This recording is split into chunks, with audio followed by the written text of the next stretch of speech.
2025-2026 o'quv yili uchun bakalavriatga kirish imtihonlarida ishtirok etib, 56.7 va undan yuqori ball to'plagan, biroq talabalikka tavsiya etilmagan yoki ro'yxatdan o'tishning ikkinchi bosqichida oliy ta'lim tashkiloti va bakalavriat ta'lim yo'nalishlarini tanlamagan abituriyentlar vakant o'rinlar qolgan bakalavriat ta'lim yo'nalishlariga tanlovda ishtirok etish uchun 2025-yil 25-sentyabrdan 3-oktyabrga qadar ro'yxatdan o'tishlari mumkin.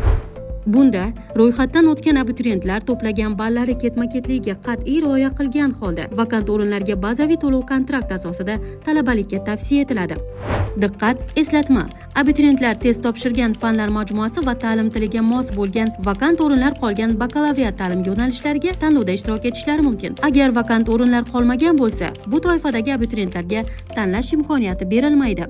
Buning uchun abituriyentlar tomonidan my.uzbmb.uz onlayn platformasidagi shaxsiy kabinetlar orqali vakant o'rinlar qolgan bakalavriat ta'lim yo'nalishlariga tanlovda ishtirok etish bo'limiga kirilib, xizmatdan foydalanish tugmasi bosiladi va oliy ta'lim muassasasini tanlash bo'limiga o'tiladi. Shundan so'ng abituriyent test topshirgan fanlar majmuasi va ta'lim tiliga mos bo'lgan vakant o'rinlar qolgan bakalavriat ta'lim yo'nalishlariga tanlovda ishtirok etish uchun 5 tagacha oliy ta'lim muassasasi va ta'lim yo'nalishini ta'lim shakli bilan birga tanlaydi. Bunda ta'lim yo'nalishlarini bir oliy ta'lim muassasasi yoki turli oliy ta'lim muassasalari doirasida tanlash mumkin. Ta'lim yo'nalishlarini tanlab saqlash tugmasi bosilgandan so'ng ma'lumotlarni tasdiqlash uchun abituriyentning telefon raqamiga SMS xabar yuboriladi.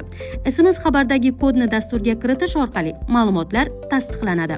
Ma'lumotlar tasdiqlangandan so'ng abituriyent qayd varaqasi shakllanadi. Qayd varaqada abituriyent tanlagan oliy ta'lim muassasalari, ta'lim yo'nalishlari va ta'lim shakllari aks etgan bo'ladi.